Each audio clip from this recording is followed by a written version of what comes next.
ಅವ್ರನ್ನ ಸಾಕಕ್ಕೆ ಹೋಗ್ತಿ ಇಲ್ದೇನೆ ಬಿಟ್ಟೋಗಿದ್ದಾರೆ.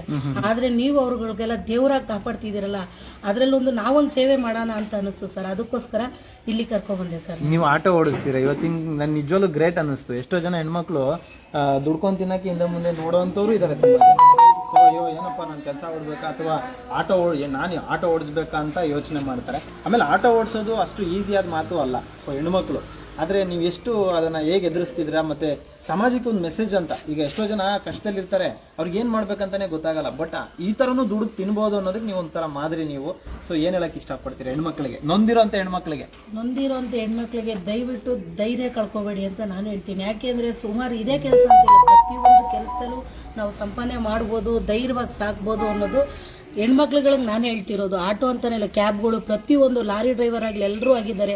ದಯವಿಟ್ಟು ನೊಂದಿನ ಹೆಣ್ಮಕ್ಳುಗಳು ಇಂಥ ಲೈನಿಗೆ ಬಂದು ಬೇರೆಯವ್ರಿಗೆ ಸ್ಫೂರ್ತಿಯಾಗಿ ನಿಂತ್ಕೋಬೇಕು. ಮತ್ತೆ ಈ ಅನಾಥವರು ಎಲ್ಲೋ